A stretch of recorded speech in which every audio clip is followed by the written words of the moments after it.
Hi, everyone. Welcome back to Mastering English podcast. I'm Alex. And I'm Sam. We are here for another deep dive, and today we are tackling something huge. It really is. It's a subject that I think is often the single biggest difference between people who achieve fluency in English Right. and those who get stuck and, just stay stuck forever. And it's not about being smart, right? It has nothing to do with intelligence or some kind of natural talent. Definitely not about talent. Not at all. Okay, good, because I have to confess something. I am the absolute king of the motivation roller coaster. Uh-oh. I think I know what you're talking about. You know the feeling, it's January 1st or maybe a big birthday, and you decide, this is the year. New year, new me. Exactly. You start a new language course, you buy all the fancy notebooks, download every app you can find, and for like 3 days, you are a machine. You're studying 3 hours a day.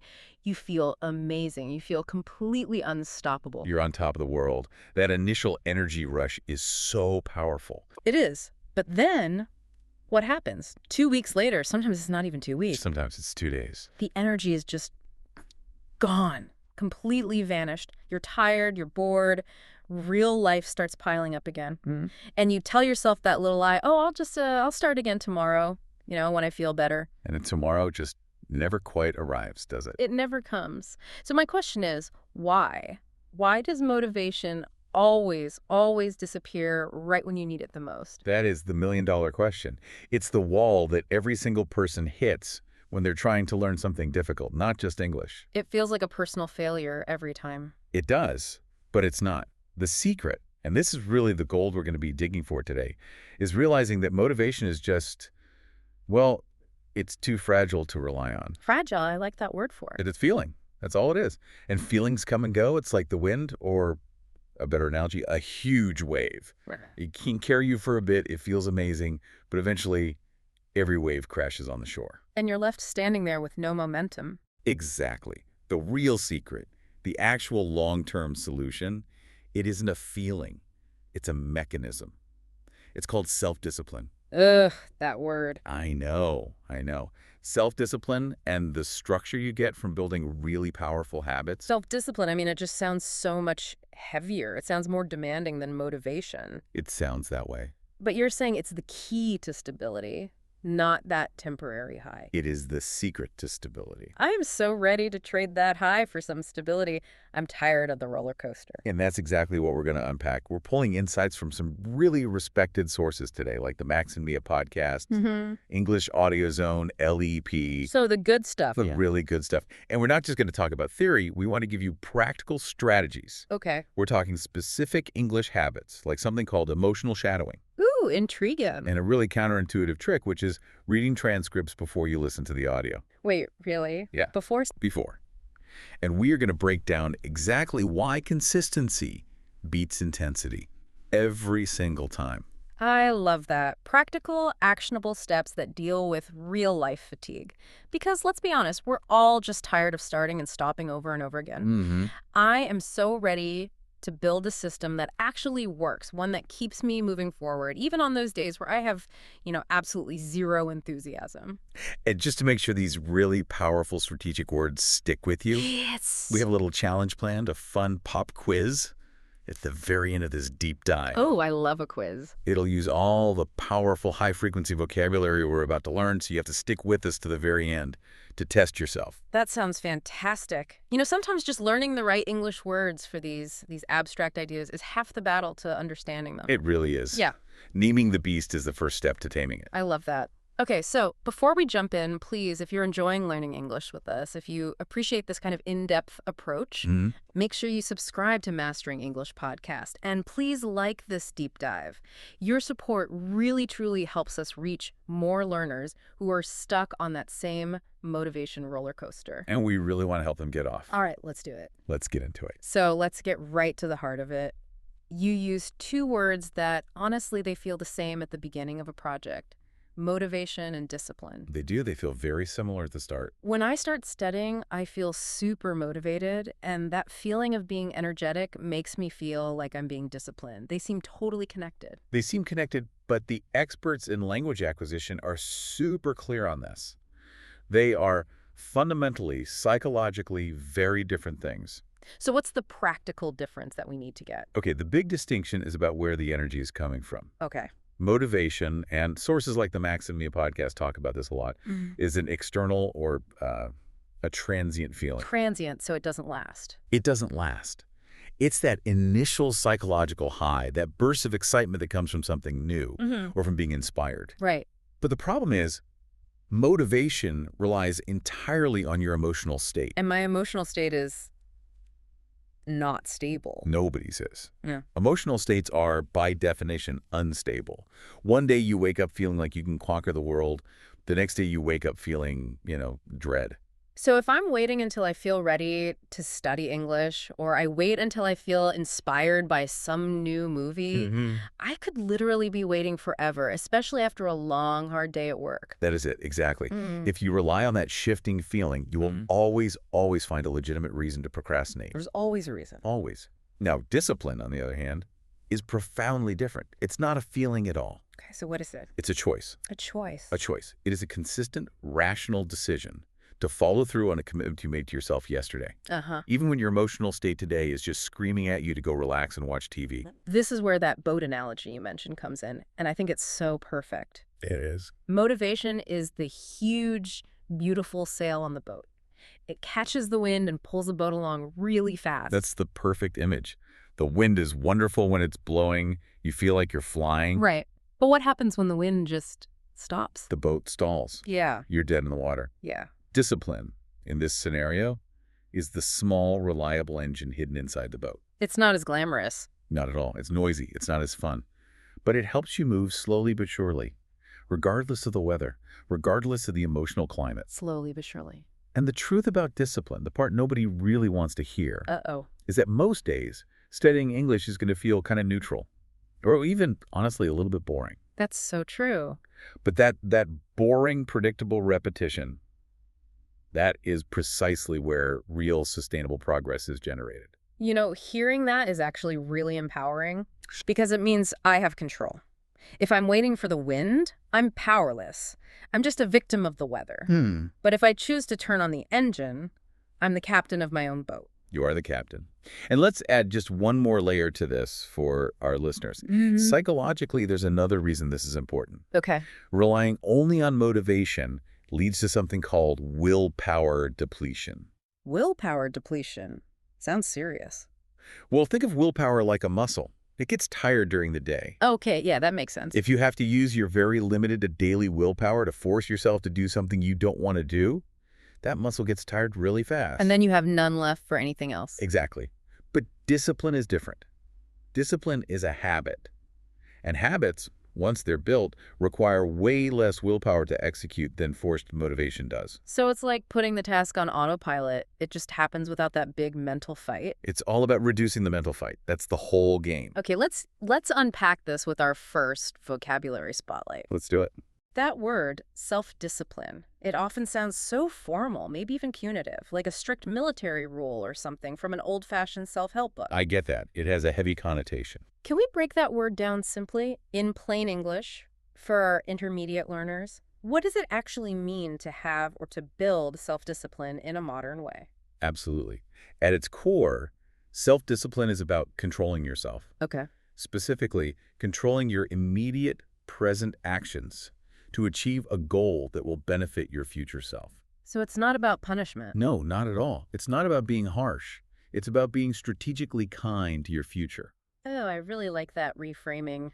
A gift for my future self. It's exactly that. Yeah. It's the strength to keep a small promise you made to yourself, especially when your present self is feeling comfortable or tired or lazy or just bored. So it's about winning that little battle with your present self.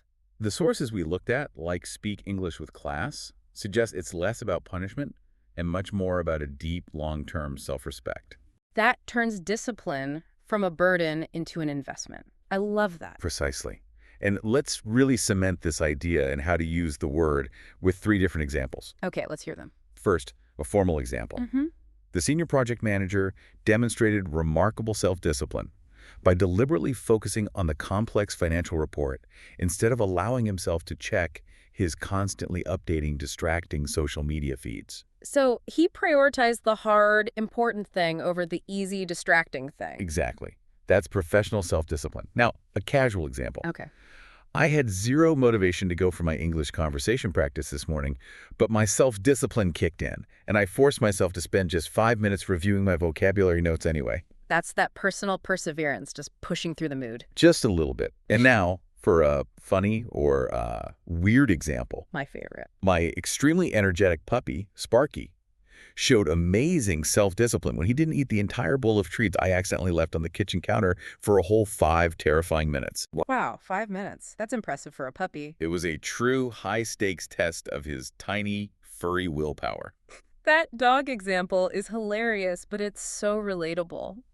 We all face those little daily tests of willpower. I know I do every time a notification pops up on my phone. We all do. Okay, so now let's see this choice in action with a quick real-life scenario.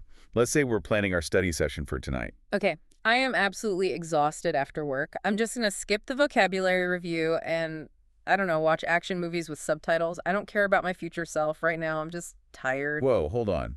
Remember we planned that 5-minute review session right after dinner? Ugh, 5 minutes. That's not 3 hours of heavy grammar work. It's just 5 minutes. You need to exercise just a small piece of self-discipline right now.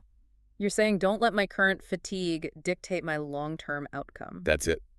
Ugh, you're right, 5 minutes. That's the key, isn't it? It's small. I know I should do the review for future me, who's going to thank me when I ace that test. Right. The other option is immediate comfort now, and then regret later. Yeah. Okay, fine.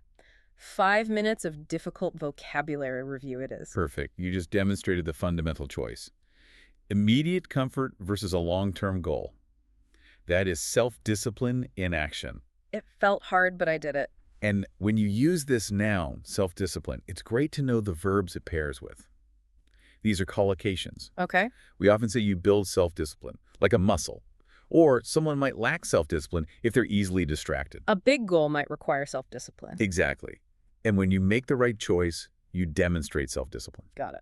Build, lack, require, demonstrate. Those are the big ones. So discipline is the engine that keeps us moving. You said the fuel it runs on is consistency. That's right. Why do so many learners fail? You said it's because they rely on feelings. They rely purely on those volatile feelings, on motivation, instead of building a stable system or a reliable rhythm. And I think that reliance on feelings is what drives us to make these huge, dramatic changes, right? Absolutely. We think, I have to study for 3 hours every single day, or I'm going to learn 50 new words every week. We focus on the magnitude of the effort. And that focus on magnitude and speed is actually what guarantees failure. It guarantees premature burnout. Burnout is exactly what happens to me around day 14.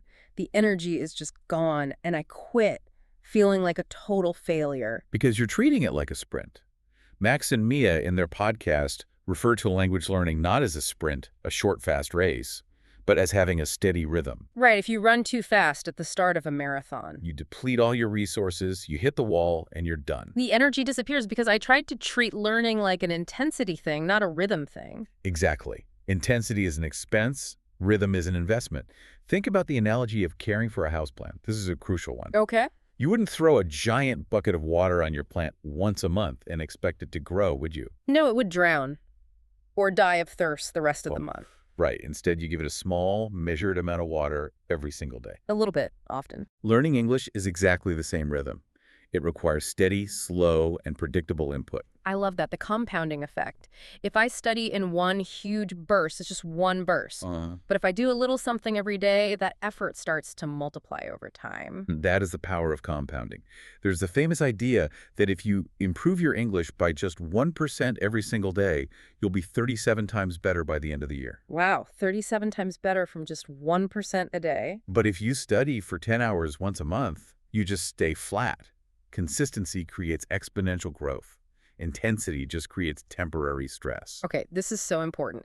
That idea of steady and slow is clearly where the focus needs to be. And that sounds like our next word. Consistency. What does that mean in plain English when we're talking about our study habits? Consistency means doing something regularly, repeating the action again and again with reliable predictability over a long period of time. So, predictable repetition. Yes. It is the direct, strategic opposite of intensity, which is doing something huge one time, but never maintaining it. Right. If you want results in English that actually last, Consistency is always, always better than intensity. So the goal isn't to be fast or dramatic. The goal is just to be reliably present every single day. That is it, precisely. Let's look at how we use this powerful noun, consistency, in 3 different examples. Let's do it. First, a formal one. Okay.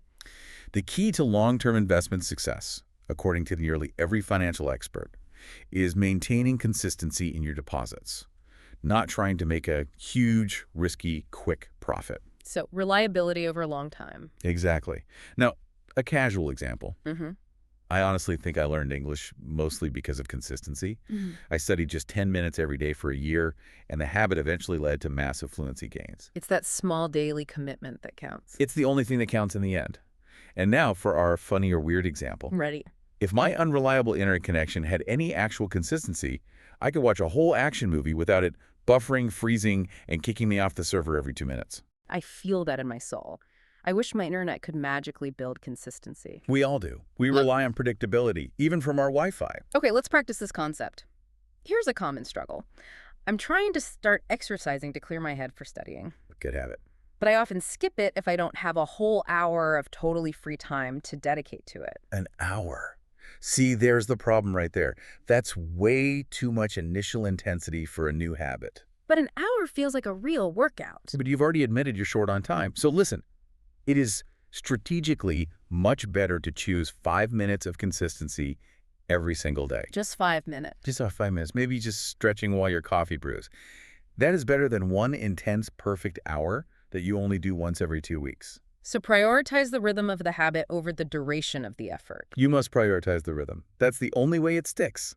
That instantly makes me feel less stressed about it, less intimidated. 5 minutes is always doable, even on my busiest days. That is the entire point.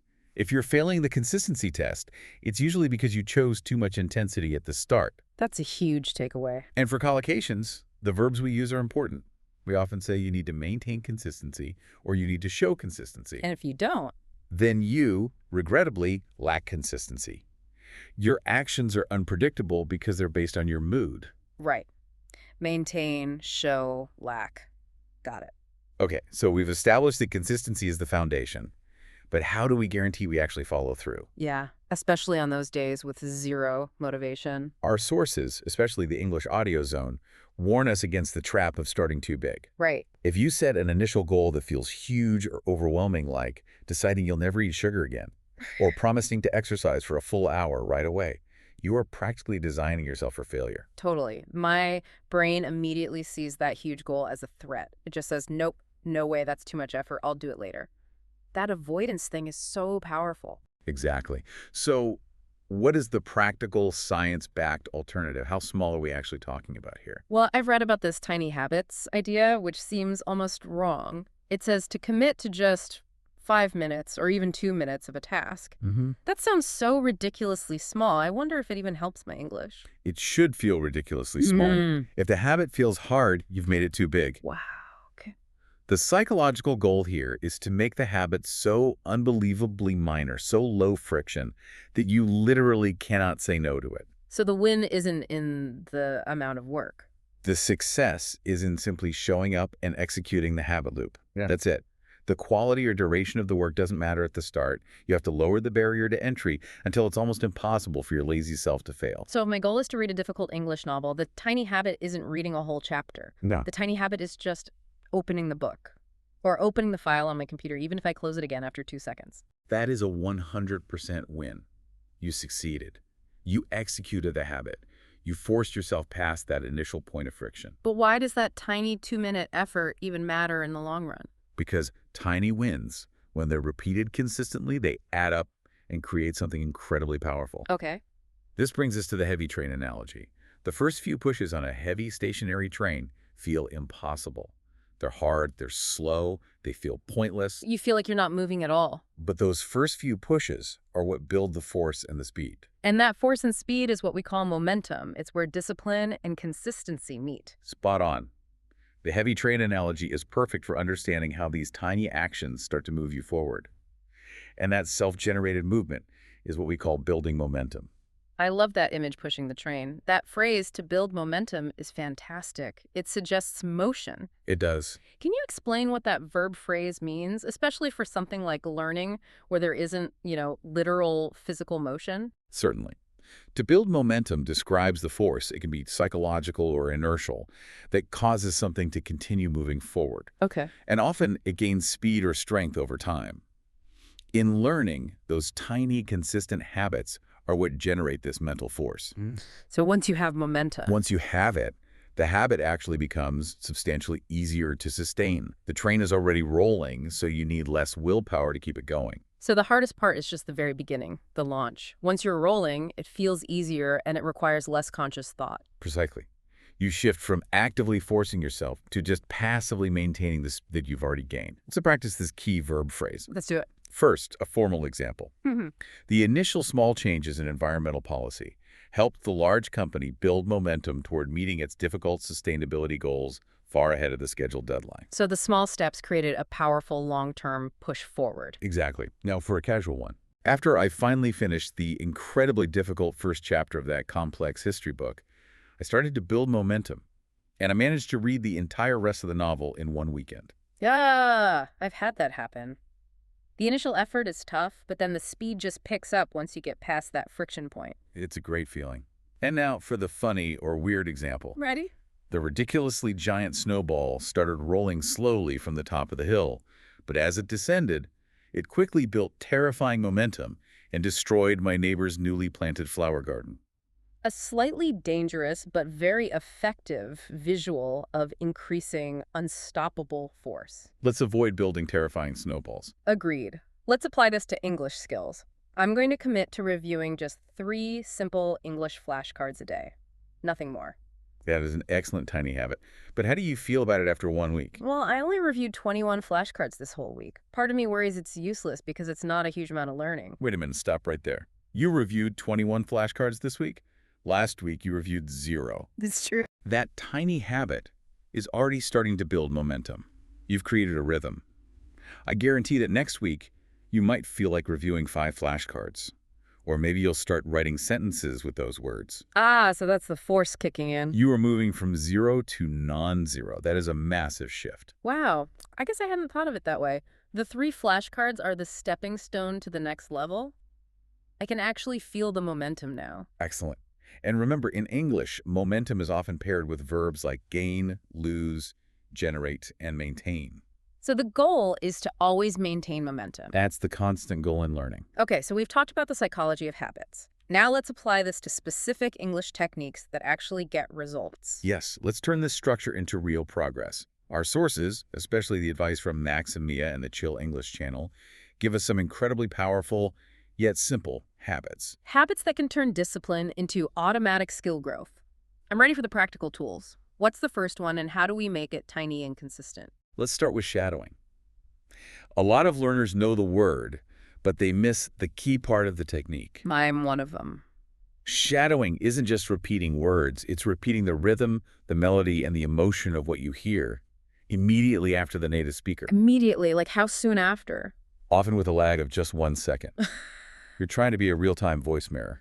Okay, but why is that so much more powerful than just listening and then repeating or reading out loud? Because it's physically training your mouth and your memory to handle what we call connected speech. Connected speech. That's where native speakers merge words together. We say gonna instead of going to, or Right. wanna instead of want to, or did ya instead of did you. Right, the stuff that makes native speakers so hard to understand sometimes. Exactly.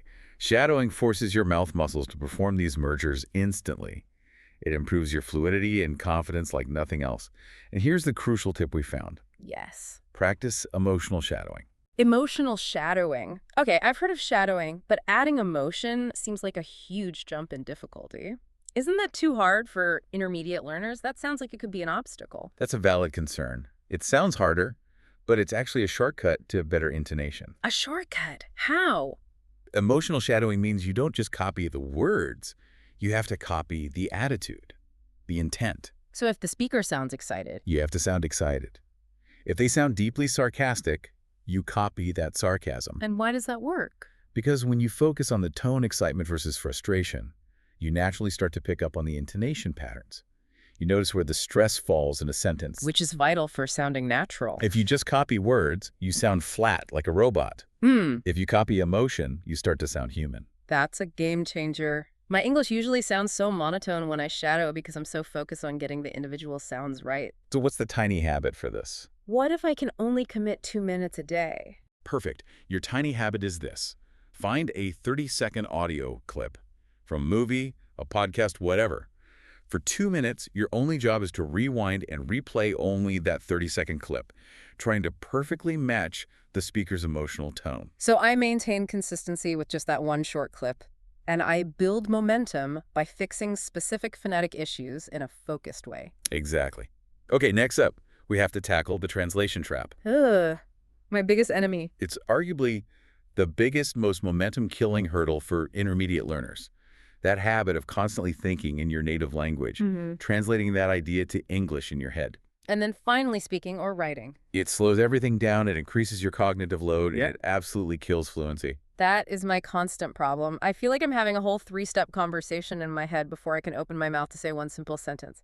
How can I stop my native language from interfering? The advice from the Chill English channel is great here because it starts small to build momentum. Commit to having very simple thoughts only in English. Start by just naming objects around you. Phone, window, door. I can do that. Then move to short observations. I'm hungry. Need a coffee. This report is long.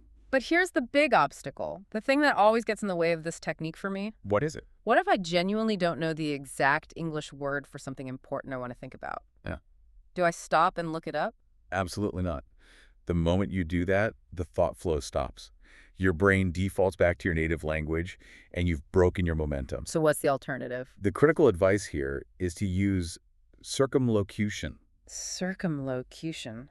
Sounds fancy. It's a formal term for an amazing technique. Yeah. You just describe the word you don't know. Oh. So if I don't know the word charger. You say the phone power thing or the machine that gives the battery energy. So the goal isn't perfection in vocabulary. The goal is just to maintain the English thought flow. Precisely. The fluency gain comes from forcing your brain to use the resources it already has in English, even if the description is a little clumsy or strange. You're building direct pathways from thought to English speech, bypassing the native language. Exactly. And that brings us to our third powerful technique, listening with transcripts. Okay. But with a radical twist. This is tip number 7 from Max and Mia. Read the transcript before you listen. Wait, really? Isn't that cheating? It feels like it. I always thought you were supposed to test your raw listening skills first, struggle a bit, and then check the transcript to see what you missed. That's the traditional way. But let's apply something called cognitive load theory here. Okay. When you first listen to new material, your brain is doing a ton of heavy lifting.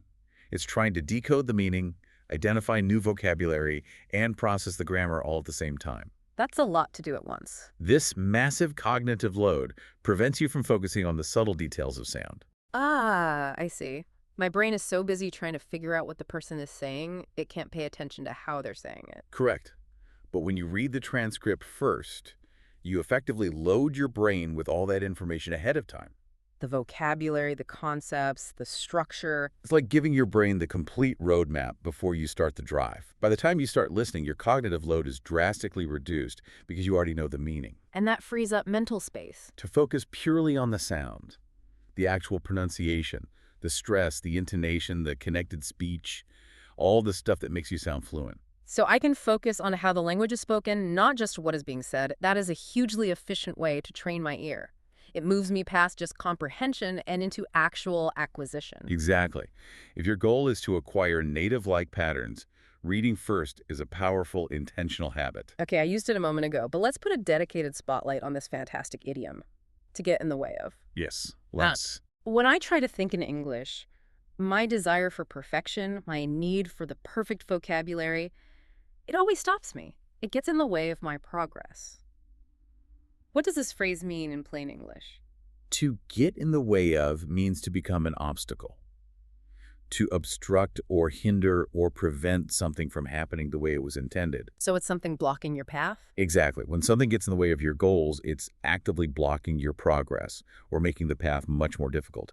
And it's a great idiom because the obstacle can be physical, like a big hat. Or psychological, like fear. Exactly. That's a really natural-sounding phrase for a universal problem. Let's hear it in 3 examples covering those different types of obstacles. Okay, first, a formal example. Mm-hmm. The unexpected legal issue surrounding the intellectual property rights sadly got in the way of the lucrative business deal being finalized on time, resulting in a costly delay. So the legal issue was the serious obstruction. It was. Now, for a casual example, don't let your constant paralyzing fear of making small, simple grammar mistakes get in the way of actually speaking English with native speakers. That's me. That's for me. Communication is more important than perfection. Exponentially more important. And now for the funny or weird example. Let's hear it. My incredibly large novelty foam finger that I wore to the sports match kept getting in the way of the person next to me trying to eat their expensive hot dog, so I had to put it down. The foam finger was an unwanted physical barrier to hot dog enjoyment. I love it. It was. Okay, let's use this in a quick role play about starting tiny. I really want to start a new shadowing habit, but I keep telling myself I don't have enough time to find the perfect 10-minute audio clip from a super high-quality source. Listen, you can start with just 2 minutes of repeating a single sentence you heard in a commercial yesterday. That feels too simple. Don't let the search for the perfect, high-quality, long-duration study material get in the way of just starting and being consistent right now. So the quality of the start doesn't matter. Only the start itself matters. Good point. I won't let my high standards for perfection get in the way of my ability to simply begin and build that momentum. Exactly. The common structure for this phrase is really useful. Don't let X get in the way of Y. Where X is the problem. Right. X is usually an internal emotion or a challenge, like fear or your ego or perfectionism. And Y is the goal, like fluency or progress. You've got it. Okay, Sam, let's address a common mistake. I know a lot of learners make this one, based on our whole discussion of consistency versus intensity. This is about using the words correctly. I'm ready. Lay the mistake on me. Okay.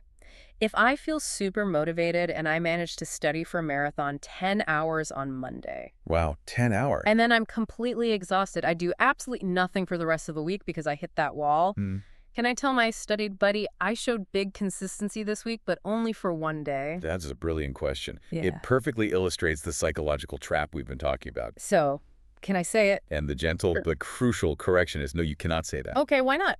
Consistency, by its very definition, requires repetition over time. It has to be maintained throughout a period. It implies a stable, predictable rhythm. And if you only do it once, it's not a rhythm, it's just a blip. It's just a blip. It's not consistent. So what did I show on Monday then? What word should I have used instead of consistency? You showed great intensity on Monday. Intensity. Intensity means force, energy, and strength concentrated into a short burst. You hit the study session hard, but you did not maintain the rhythm. So a native speaker would correct me by saying, They would say something like, you showed great intensity on Monday, but you completely failed to maintain consistency throughout the rest of the week. intensity is the firework, dramatic, and brief. Consistency is the steady, flame-reliable, and long-lasting. I love that distinction. That makes the strategy so much clearer. It really does. And we should probably introduce one more related word here that often gets confused with consistency and discipline. Oh, okay. What is it? The word is persistent. Persistence. How is that different? Okay, so consistency is doing the thing every day, no matter how small. Persistence is the ability to continue after you have failed. Ooh. Okay, I see the difference. So, for example, if you miss studying English on Tuesday, Wednesday, and Thursday, you lost your consistency. Right, my streak is broken. Your streak is broken. Persistence is the self-discipline to start again on Friday, even though you feel bad about failing for 3 days. Wow. So I need discipline to choose the habit, Mm-hmm. consistency to maintain the rhythm, Right? and persistence to handle the inevitable moments when I fail. That is a powerful trio of words for any serious learner. It is. Consistency is that boring, simple truth that leads to success, and persistence ensures that one missed day doesn't turn into a missed month. Which is what usually happens. It is. All right, and everyone listening, it is time. We promised a pop quiz to see how much of this core strategy and language has really stuck with you. Let's do it. 3 quick questions using the vocabulary we broke down today. No pressure, just listen and choose the best word or phrase. I'm ready. Bring on the quiz. Okay, question 1. If you only study English when you feel excited and happy, you are primarily depending on fleeting motivation, not reliable. Self-discipline. Self-discipline. Got it. Question 2. Which study habit is better for long-term learning and successfully building your skills? High intensity or reliable consistency? That's an easy one now. Consistency. Consistency it is. Oh. And question 3, if you keep showing up every day for those 2 to 5 minutes of practice, your effort starts to build momentum. Build momentum. Excellent work, listeners. If you got 3 out of 3, you are spot on. Great job. And if you struggled with any of those, remember our core lesson. Don't let that initial difficulty get in the way of continuing to practice tomorrow. That's right. The most important lesson today is that the path to fluency is paved with small, boring, predictable choices. With discipline. Not with huge, dramatic bursts of intense effort. We learned 3 major concepts today. The importance of self-discipline, which is the choice. The power of consistency, which is the rhythm. And the result of those 2 combined, which is to build momentum, the force. We also learned that small, specific habits like shadowing with emotion, using circumlocution to avoid that translation trap, and reading transcripts first are super effective ways to keep that momentum going. So your micro-challenge for today is simple. It's mandatory for all of you who really want to build momentum. Okay, what is it? Take one of those 3 core words, self-discipline, consistency, or to build momentum, and use it in a small, short English sentence today. That's a great tiny habit. Say it in your head when you make a hard choice. Write it in a journal. Or if you're feeling brave, drop it in the comments below. This tiny 2-minute action will help make that word stick in your long-term memory. That is a perfect challenge. Start tiny, build momentum. We really hope this deep dive helped you realize that you don't need magic to learn English. Not at all. You just need a better, more reliable system based on choice, not on feeling. And that system starts right now. Thank you so much for joining us today for this powerful deep dive. Yes, thank you. And don't forget to like this episode and subscribe to Mastering English Podcast wherever you listen so you never miss another discussion. We'd really appreciate it. I'm Alex. See you next time. And I'm Sam.